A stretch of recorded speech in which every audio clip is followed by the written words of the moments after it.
Hello friends, the haunting story in Hindi में एक बार फिर से आप सभी का स्वागत है। तो कैसे हैं आप सब? मैं उम्मीद करती हूँ आप सब बहुत ही अच्छे होंगे। आज मैं आपको रियल मॉर्चरी के हॉन्टेड स्टोरी की आगे की कहानी सुनाने जा रही हूँ। अगर आप सभी ने इस स्टोरी का पहला पार्ट नहीं देखा तो लिंक डिस्क्रिप्शन में है। अब आते हैं अपनी आगे की स्टोरी पर। आज मैं आपको बताऊंगी कि पिछले स्टोरी की रति बार बार मेघा का नाम क्यों ले रही थी। अगर आपने हमारी पिछली स्टोरी नहीं सुनी तो पहले आप हमारी पिछली स्टोरी सुन लीजिए, जिसका लिंक डिस्क्रिप्शन में है। अब आते हैं हम अपनी स्टोरी पर। मेघा एक छोटे शहर के गरीब परिवार की लड़की थी जो उत्तर प्रदेश के उसी मेडिकल कॉलेज में पढ़ने के लिए आई थी। मेघा बहुत ही समझदार और साहसी लड़की थी। मेघा अपने कॉलेज के पास वाले गर्ल्स हॉस्टल में रहती थी। क्योंकि कॉलेज हॉस्टल के बगल में ही था तो मेघा अक्सर ही देर रात तक कॉलेज की लाइब्रेरी में पढ़ती रहती थी।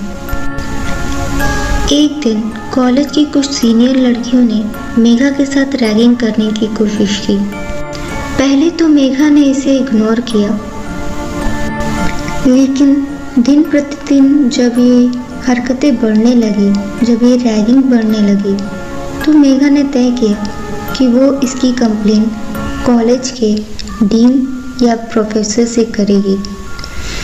उसने सोच लिया कि उसे अब नहीं सहना है। वो अब इन बातों को और इग्नोर नहीं करेगी और उसने वैसा ही किया।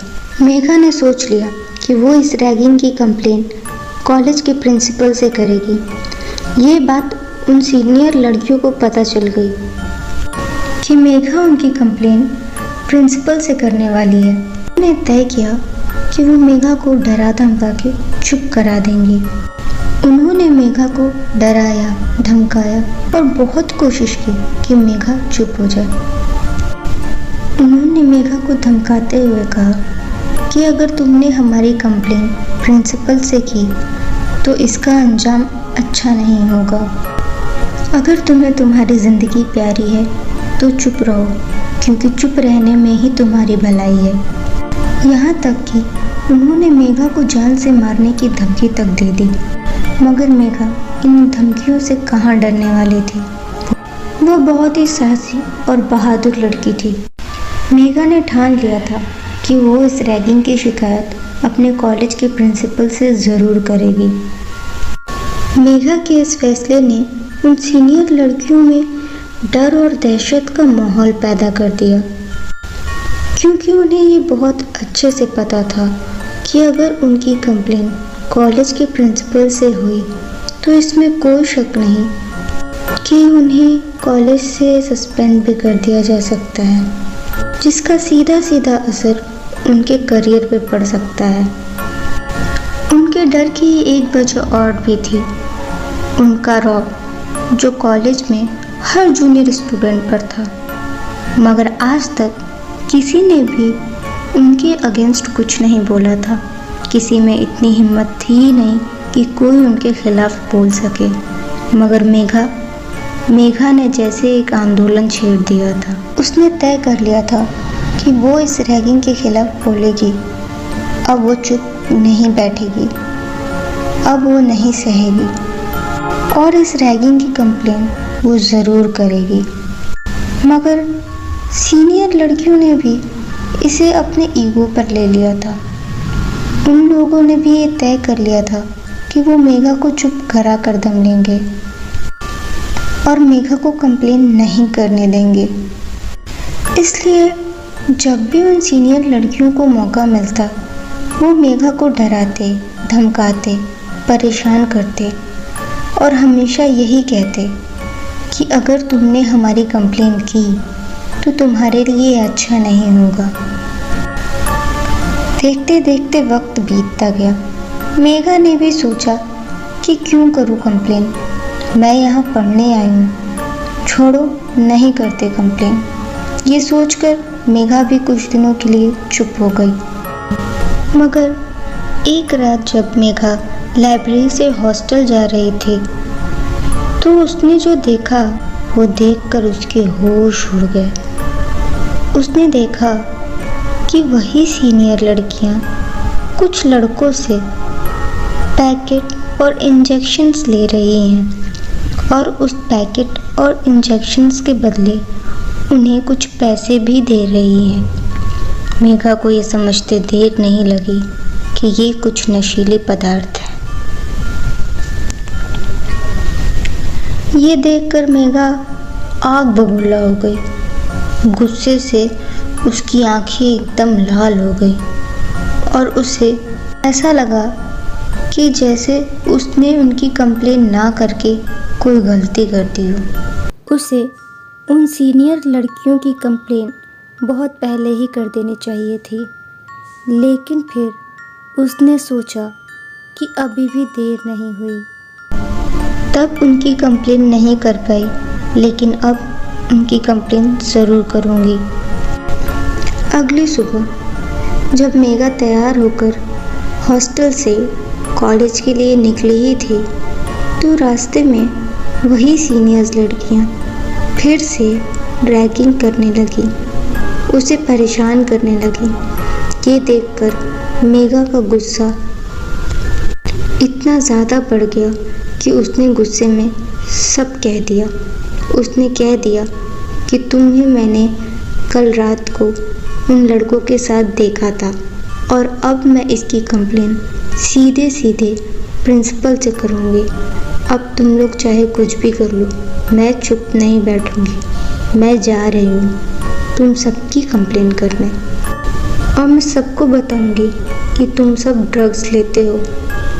जब उन सीनियर्स लड़कियों को ये बात पता चली कि मेघा को सब कुछ पता चल गया है तो वो लोग बहुत घबरा गए। घबरा क्या गए, उनमें तो दहशत आ गई।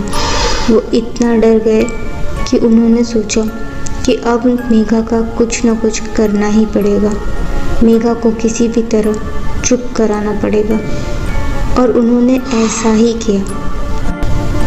उन लड़कियों ने आपस में ही प्लान बना लिया था कि मेघा को कैसे चुप कराना है। उन लड़कियों ने सोच लिया था कि अब कोई बहुत बड़ा कदम उठाना पड़ेगा। मेघा उन लड़कियों में से नहीं है जो चुप हो जाए और मेघा को चुप कराना इतना आसान नहीं है। ये बात उन लड़कियों को बहुत अच्छे से समझ आ गई थी। उन्हें पता था मेघा चुप नहीं बैठेगी, मेघा सबको बता देगी। इसीलिए उन लड़कियों ने एक प्लान बनाया। उस प्लान में मेघा को अपने रास्ते से कैसे हटाना है और उसे कैसे चुप कराना है, उन लोगों ने ये सब कुछ तय कर लिया था। हर रोज़ की तरह मेघा कॉलेज की लाइब्रेरी में पढ़ रही थी और देर रात जब वो लाइब्रेरी से हॉस्टल वापस आ रही थी तो रास्ते में उसे ये सीनियर लड़कियां मिली और उन्होंने जो प्लान किया था उस प्लान के मुताबिक मेघा को वहाँ से मॉर्चरी ले जाने का प्लान था। मगर मेघा फाइटर थी। 4 लड़कियां और अकेली मेघा, इन सब के बीच में हाथापाई शुरू हो गई। उन लोगों ने सोचा कि क्यों ना मेघा को उठा के मॉर्चरी में डाल दें और उसे डरा दें ताकि मेघा अगली बार ऐसी कोई गलती करे ही ना और वो इतनी डर जाए कि दोबारा कभी भी उन लड़कियों से पंगा ना ले और ना ही उनकी कंप्लेंट करने की सोचे भी। मगर उन लड़कियों को ये एहसास नहीं था कि मेघा इतनी स्ट्रॉन्ग फाइटर निकलेगी। उन्हें ये तो पता था कि मेघा को कंट्रोल करना आसान नहीं होगा, लेकिन इतना मुश्किल होगा ये नहीं पता था। उन्हें लग रहा था कि हम मेघा को डरा धमका के चुप करा सकते हैं, उसे मॉर्चरी में रात भर बंद करेंगे और वो चुप हो जाएगी, लेकिन ऐसा नहीं हुआ। उन्होंने जैसा सोचा उसके विपरीत ही परिस्थितियाँ हो गई थी। मेघा चीखने लगी, चिल्लाने लगी, अपने लिए मदद मांगने लगी। ये देखकर उन 4 लड़कियों को लगा कि अब मेघा को कंट्रोल करना उनके बस की बात नहीं रही। उनमें से एक लड़की ने जल्दी से मेघा का मुंह बंद कर दिया और कहा कि अब क्या करेंगे, ये तो चीखने लगी, इसे कंट्रोल हम नहीं कर पाएंगे। तो उसमें से किसी दूसरी ने कहा कि पहले इसको मॉर्चरी में ले चलते हैं, वहाँ पर कोई नहीं आता जाता, ना कोई आएगा ना कोई जाएगा, तो मेघा की आवाज़ कोई सुनेगा नहीं। और उन्होंने ऐसा ही किया। वो मेघा को घसीटते हुए मॉर्चरी में ले गए और बाहर से 2 लड़कियों ने मॉर्चरी को लॉक कर दिया और 2 लड़कियां अंदर थीं। उसके बाद मेघा की चीख बाहर तक आना पॉसिबल ही नहीं था, क्योंकि मॉर्चरी हॉस्पिटल के सबसे अंदर वाले सेक्शन में थी। फिर भी मेघा चीखती रही, अपने लिए मदद मांगती रही। उन लड़कियों को ये एहसास हो गया था कि मेघा को कंट्रोल करना उनके बस की नहीं रही। उनमें से एक ने ये बोला कि क्यों ना हम मेघा को बेहोश कर दें। और ये बोलते ही उसने बाहर 2 खड़ी लड़कियों को अंदर बुला लिया और उनमें से एक लड़की ने मेघा को इंजेक्शन दे दिया। और वह इंजेक्शन कोई आम इंजेक्शन नहीं था, वो ड्रग्स के डोजेस थे। उन्हें लगा कि मेघा को बेहोश करके ही हम यहाँ छोड़ देते हैं, सुबह आकर मेघा को यहाँ से ले जाएंगे। तब तक उन्हें मॉर्चरी के बाहर से किसी के चलने की आवाज़ आई। उन्हें लगा कि अगर ये वॉचमैन हुआ और उसने हमें यहाँ देख लिया तो हम फंस सकते हैं। तो उन्होंने मेघा को उठाकर मॉर्चरी के एक कैबिन में डाल दिया और खुद वहाँ से निकलकर हॉस्टल आ गए। क्योंकि मेघा बेहोश थी और मॉर्चरी के कैबिन में थी, तो उसका दम घुटना लाजमी था। और हुआ भी कुछ ऐसा ही। मेघा देखते ही देखते अपनी सांसों से बहुत दूर होती चली गई और दम घुटने से मेघा की मौत हो गई। मगर मेघा की आत्मा जो उस मॉर्चरी में ही रह गई। यही कारण था कि रति बार बार मेघा का नाम ले रही थी, क्योंकि उसने वहाँ मेघा की आत्मा को देखा था और मेघा की आत्मा ने ही रति को अपने वश में किया था। रति पर मेघा की आत्मा के साया होने के कारण ही वो पूरी तरीके से पागल हो गई। कहते हैं कि उन 4 लड़कियों का आज तक कभी किसी को पता नहीं चला। वो 4 लड़कियां कहाँ गई ये कोई भी नहीं जानता। कुछ लोगों का तो ये भी कहना है कि वो 4 लड़कियां अब इस दुनिया में नहीं हैं, लेकिन हकीकत क्या है ये कोई भी नहीं जानता। फ्रेंड्स, ये थी मेघा की कहानी जिसकी आत्मा ने रति पर कब्जा कर लिया था। आई होप आपको आज की स्टोरी अच्छी लगी हो। अगर आपको आज की स्टोरी अच्छी लगी तो लाइक, शेयर और सब्सक्राइब करना बिल्कुल भी ना भूलें। अब मैं मिलूंगी आपसे नेक्स्ट वीडियो में एक और इंटरेस्टिंग स्टोरी के साथ। तब तक अपना ख्याल रखें and keep watching and supporting my channel.